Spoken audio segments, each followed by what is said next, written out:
இன்னொரு முக்கிய செய்தி, கொங்கு மண்டலத்தில் திமுகவுடைய முக்கிய முகமாக கடந்த 5 ஆண்டுகளில் இருந்து வருபவர் திரு செந்தில் பாலாஜி அவர்கள் கடந்த தேர்தலில் முதன்முறையாக திராவிட முன்னேற்ற கழகத்தில் போட்டிட்டார். அதுக்கு முன்னாடி பை எலெக்ஷன்லேயே போட்டிட்டார் நினைக்கிறேன். 2019 தொடங்கி திமுகவில் அவர் இருந்து வருகிறார் என்பது குறிப்பிடத்தக்கது. கரூர் மாவட்டத்திலிருந்து, கரூரிலிருந்து கோவை தெற்கு தொகுதிக்கு மாறி இருக்கிறார் முன்னாள் அமைச்சர் திரு செந்தில் பாலாஜி அவர்கள். அவரும் கூட இந்த 2021-26 சட்டமன்றத்தில் இந்த அமைச்சரவையில் அமைச்சராகவும் பணியாற்றியவர் என்பது குறிப்பிடத்தக்கது. கோவை தெற்கு தொகுதியில் போட்டியிடுகிறார் இந்த முறை என்பது குறிப்பிடத்தக்கது. கோவை தெற்கு தொகுதியுடைய சட்டமன்ற உறுப்பினராக இருக்கக்கூடிய வானதி ஸ்ரீனிவாசன் தொகுதி மாறி வடக்கு கோவையில் போட்டியிடுவார் என்று எதிர்பார்க்கப்படக்கூடிய நிலையில் அங்கே அம்மன் அர்ஜுனா அவர் இந்த முறை அதிமுக வேட்பாளராக களமிறங்கியிருக்கிறார். அவர் ஏற்கனவே இந்த தொகுதியில் போட்டியிட்டு வென்றவர் என்பது குறிப்பிடத்தக்கது. அவர் மீண்டும் இந்த தொகுதி மாறி இருக்கிறார். இப்படி நிறைய ஷஃபிள் ரீஷஃபிள் 2 கேம்ப்லையும் நடந்திருக்கிறத நம்ம பார்க்கின்றோம். செந்தில் பாலாஜி அவர்கள் கரூர் மாவட்டத்திலிருந்து இந்த முறை கொங்கு மண்டலத்துடைய தலைநகரமாக பார்க்கப்படக்கூடிய கோவையில் களமிறங்குகிறார். கோவை தெற்கு தொகுதியில் போட்டியிடுகிறார் என்பது குறிப்பிடத்தக்கது. கடந்த சட்டமன்ற தேர்தலில் ஒரு ஸ்ட்ராங் ஃபைட் வானதி ஸ்ரீனிவாசனுக்கும் காங்கிரஸில் மயூரா ஜெயக்குமார் நின்றார், வானதி ஸ்ரீனிவாசன் அவர்கள் நின்றார் மற்றும் திரு கமல்ஹாசன், வானதி ஸ்ரீனிவாசன் ஆகிய 3-வே கார்னர் ஃபைட்டில் வானதி சட்டமன்ற உறுப்பினராக வென்று இந்த முறை தொகுதி மாறுகிறார். அந்த தொகுதிக்கு மாறி செல்கிறார் திரு செந்தில் பாலாஜி. அங்கே அதிமுக வேட்பாளராக களமிறங்குகிறார் அம்மன் அர்ஜுனா. நம்முடைய பத்திரிகையாளர் ஜுபேர் இணைந்திருக்கிறார். நிறைய இன்ட்ரெஸ்டிங் இன்சைட்ஸை நம்ம பார்க்க முடிகிறது. சில விஐபிக்கள் மாறி களமிறங்குறாங்க. பெரும்பாலான அமைச்சர்கள் ஹெவி வெயிட்ஸ் தங்களுடைய தொகுதிகளை தக்க வச்சிருக்கிறாங்க. 3 சிட்டிங் அமைச்சர்கள் தொகுதி மாறி போட்டியிடுறத மன்னிக்கணும், அவர்களுக்கான வாய்ப்பு இல்லைங்கிறத பார்க்கின்றோம் ஃபார் வேரியஸ் ரீசன்ஸ். இந்த திமுகவுடைய பட்டியலை எப்படி மதிப்பிடுறீங்க நீங்கள்? இல்லை, முதல்ல இத்தனை கட்சி கூட்டணியை இவ்வளவு தூரம் கொண்டு வந்ததே பெரிய வெற்றி தான் முதல்ல. ஏன்னா நேற்று மதியம் வரை இந்த கூட்டணி உடைஞ்சிரும், விசிக வெளியில போயிடும், தேமுதிக வெளியில போயிடும் அப்படின்னு செய்திகள் பரபரப்பா போய்கிட்டு இருந்த நேரத்துல காம்பாக்டா இந்த கூட்டணியை எந்த பிரச்சனைகள் இருந்தாலும் சமாளிச்சு கொண்டு வந்து கூட்டணிகளை சுமூகமாக முறிச்சு வேட்பாளர் முதற்கொண்டு நீங்க அறிவிச்சிருக்காங்க. இதுவே அவர்களுக்கு ஒரு மிகப்பெரிய ஒரு வெற்றி தான். மற்றபடி புதுமுகங்களுக்கான வாய்ப்புகள் இந்த முறை நிறைய கொடுக்கப்பட்டு, குறிப்பா தியாரான தொகுதியில முன்னாள் சட்டமன்ற உறுப்பினர் அன்பழகனுடைய பையன் ராஜா அன்பழகனுக்கு கொடுக்கப்பட்டிருக்கு. அதே மாதிரி நம்ம அறியப்பட்ட தியாகராய நகர்ல அவருடைய அன்பழகனுடைய சகோதரர் தான் சிட்டிங் எம்எல்ஏ இல்லையா? ஆமா, சிட்டிங் கருணாநிதி இருக்கிற. ஆமா, கருணாநிதி இல்ல, ஜே கருணாநிதி பல்லாவரம் கருணாநிதி. ஆமா, அவருக்கு கொடுக்கப்பட்டிருக்கு. அதே மாதிரி தமிழன் பிரசன்னா அவருக்கு நமக்கு போன முறையே கொடுக்கறதாக கேள்விப்பட்டோம், செய்திகள்லாம் அடிபட்டுச்சு. அவருக்கு கொடுக்கப்பட்டிருக்கு. சிற்றரசன் சொல்லி மாவட்ட செயலர் இருக்கக்கூடிய அவருக்கு கொடுக்கப்பட்டிருக்கு அண்ணா நகர் தொகுதி. இப்ப நிறைய புதுமுகங்களுக்கும் இளைஞர்களுக்கும் நிறைய கொடுக்கப்பட்டிருக்கு. அதான் வரவேற்கக்கூடிய விஷயமா பார்க்கப்படுது. அதே நேரத்துல பழைய ஆட்களையும் அவங்க விடல. KKSSR, துரைமுருகன் போன்ற சீனியர்களுமே இந்த முறை போட்டி போடுறாங்க. பெரியசாமி போன்றவர்கள் எல்லாம் போட்டி, அவங்க பேரெல்லாம் இந்த முறை ரொம்ப மூத்தவர்கள்லாம் இந்த முறை போட்டியிட மாட்டாங்க அப்படின்னு திரு அன்பழகன் மன்னிக்கணும், திரு துரைமுருகன் உட்பட பலரும் எல்லாருமே களமிறங்கிறத பார்க்கின்றோம், எல்லா ஹெவி வெயிட்ஸும். ஆமா ஆமா, இப்ப பெரியசாமியா இருக்கட்டும், இப்ப துரைமுருகன் போன்றவர்கள்லாம் இந்த முறை போட்டியிட மாட்டாங்க, வயோதிகம் காரணத்தினால அவங்க கொஞ்சம் ஒதுங்கி இருப்பாங்கிற மாதிரி தான் பேச்சு அடிபட்டுச்சு.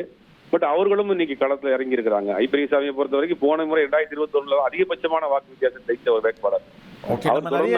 தொகுதிகளை பார்க்கிறோம். உங்களுடைய இன்சைட்ஸை பெறணும்னு நினைக்கிறேன். மதுரை மத்திய தொகுதியில தொடர்ந்து ஜெயித்து வரக்கூடிய பழனிவேல் தியாகராஜன் மீண்டும் போட்டியிடுகிறார்.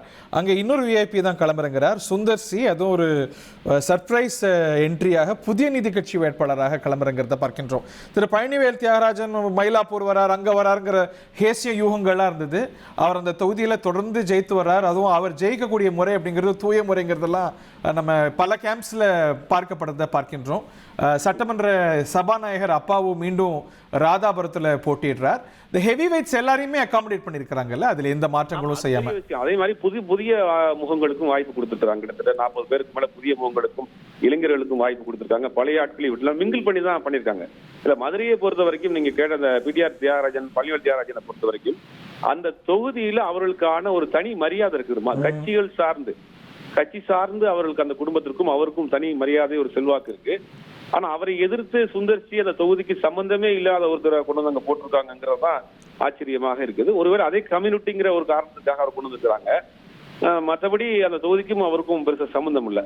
இவரை பொறுத்த வரைக்கும் மாற்றுக் கட்சிகள் கூட ஓரளவுக்கு நாகரிகமா நடந்து கொள்ளக்கூடிய ஒரு அரசியல்வாதி.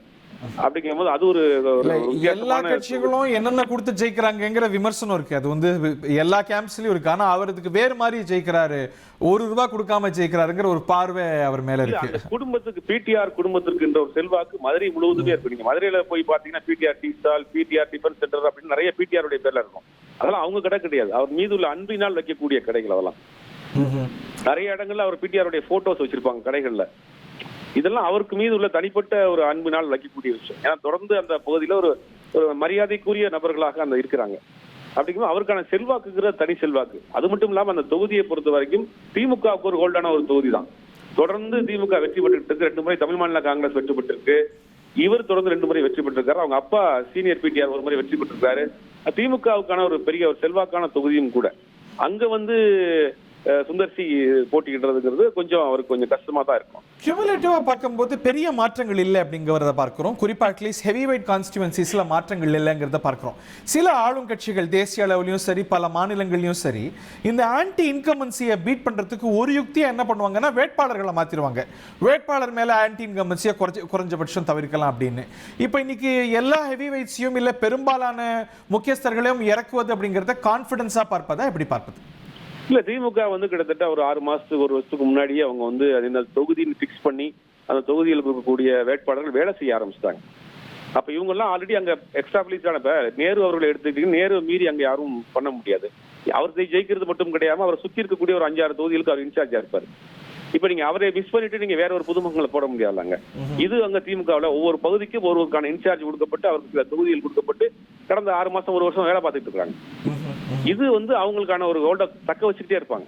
சுபேர் சார், இந்த இன்டர்பிரேஷனை நம்மளால தவிர்க்க முடியல. இப்ப இந்த ஹெவி வெயிட்ஸ் வந்து அதிமுக ஹெவி வெயிட்ஸ், திமுக ஹெவி வெயிட்ஸ் இவங்க எல்லாம் போட்டியிடுற தொகுதிகள் ஏறத்தாழ உறுதியா இருந்தா பார்க்கின்றோம்.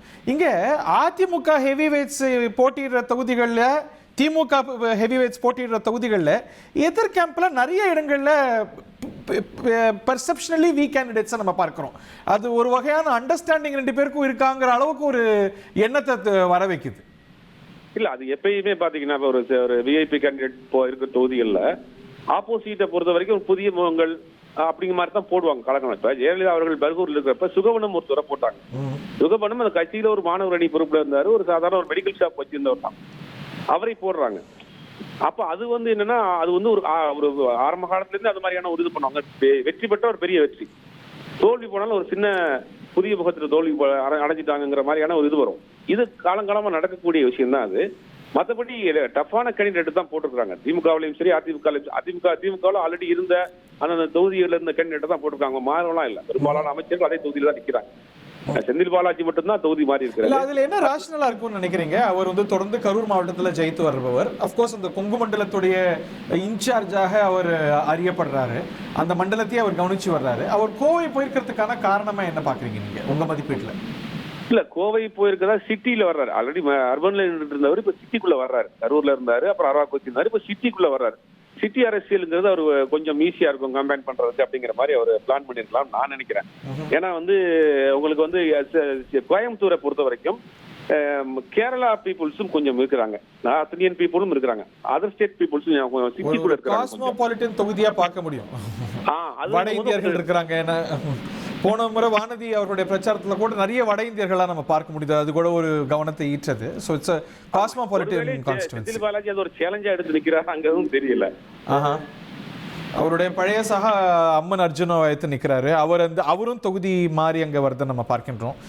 வானதி அவருடைய தொகுதிக்கு போறத பார்க்கிறோம்.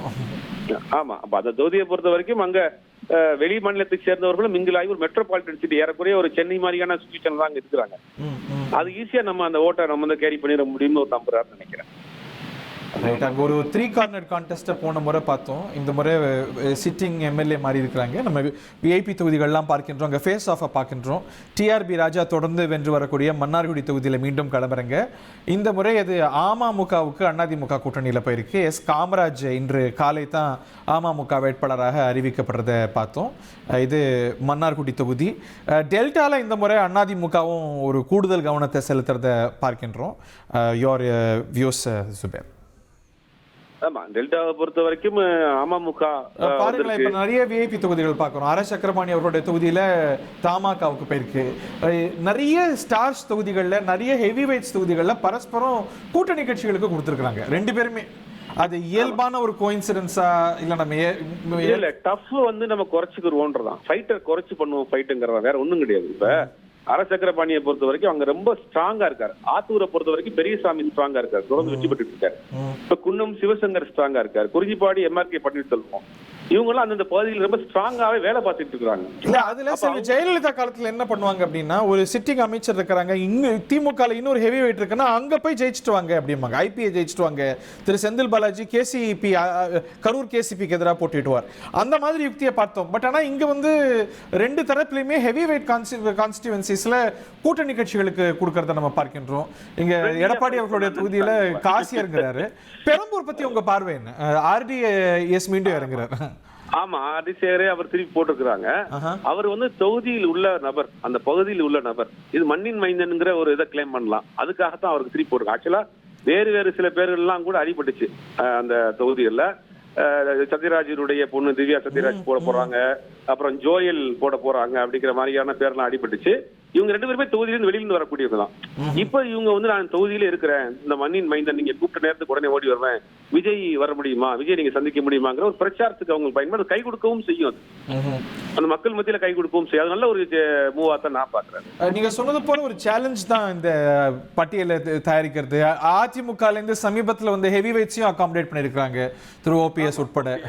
ஆமா, OPS அகாமடேட் பண்ணிருக்காங்க. எல்லாரையுமே கொஞ்சம் காம்ப்ரமைஸ் பண்ணி சீனியர்ஸையும் விட்டு கொடுத்து விடக்கூடாது, அதே நேரங்களில் புதிய ஆட்களையும் உள்ள கொண்டு வரணும், அவங்களுக்கு உண்டான இதுவும் கொடுக்கணும் அப்படிங்கிற மாதிரி, புதிய முகங்களுக்கு கொடுக்கணும் அப்படிங்கிற மாதிரி இருக்கு. எல்லாத்தையும் மிக்ஸ் பண்ணி தான் அவங்க பண்ணிருக்காங்க. உண்மையிலே பெரிய விஷயம் தான் அது. இப்போ அடுத்தடுத்து பிரேக்கிங் நியூஸ் வந்ததுனால தொகுதிகளுக்கு ஒதுக்கப்பட்டிருக்கிற, கூட்டணி கட்சிகளுக்கு ஒதுக்கப்பட்டிருக்கக்கூடிய தொகுதிகள் பற்றிய மதிப்பீடு உங்களுக்கு? இல்ல, கூட்டணிகளுக்கு ஒதுக்கப்படுறது விசிகாவை பொறுத்த வரைக்கும் எல்லாமே நம்ம ஒரு ஃபேவரான தொகுதியா தான் வாங்கிருக்கோம். பெரியகுளம் தொகுதி வாங்கிக்கிறாங்க. குறிப்பா பெரியகுளம் தொகுதி வந்து 2011க்கு முன்னு வரைக்கும் அது வந்து பொது தொகுதியா இருந்தது, தனி தொகுதியா மாறப்பட்டிருக்கு. OPS அவர்களுடைய தொகுதி அது வந்து இந்த முறை வந்து விசிகாவுக்கு கொடுத்திருக்கு. ஒரு முறை அங்க வந்து கம்யூனிஸ்டும் ஜெயிச்சிருக்கு, இந்த முறை வந்து விசிகாவுக்கு கொடுக்கப்பட்டிருக்கு. விசிகாவுக்கு ரொம்ப ஒரு ஈஸியான ஒரு தொகுதி. எனக்கு தெரிஞ்சு திமுக அதை விட்டுற மாட்டாங்கன்னு தான் நினைச்சேன். பட் பரவாயில்ல, விசிகாவுக்கு கொடுத்துருக்காங்க. நம்ம ஈஸியா வின் பண்ணக்கூடிய ஒரு தொகுதியில, அந்த 8 தொகுதியில ரொம்ப ஒரு ஈஸியான ஒரு தொகுதி அது. இப்போ 8 தொகுதிகள் கொடுத்திருந்தாலும் நல்ல தொகுதிகள் கொடுத்திருக்காங்க, வின்னபிள் தொகுதிகள் நிறைய கொடுத்திருக்காங்கன்னு பாக்குறீங்க? ஆமா, கண்டிப்பாக வின்னபிள் தொகுதி, எல்லாமே வின்னபிள் தொகுதியா தான் கொடுத்திருக்காங்க. காங்கிரஸோட சாய்ஸஸ்? காங்கிரஸ் ஆல்ரெடி இருக்கக்கூடிய அந்த 18 சிட்டிங் MLAs உடைய தொகுதியும் கொடுத்துருக்காங்க.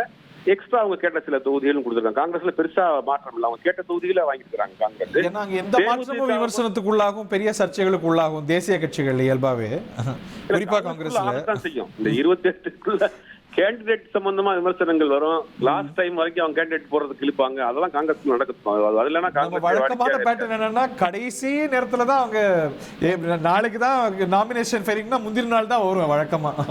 டெல்லியில இருந்து வருமான்னு காத்திருப்பாங்க. ஆமா, கடைசியா நடந்த நாடாளுமன்ற தேர்தல் எல்லாம் பாத்தீங்கன்னா மயிலாடுதுறையில லாஸ்ட் டேட்ல தான் வந்து அந்த கேண்டிடேட் அனௌன்ஸ் பண்றாங்க.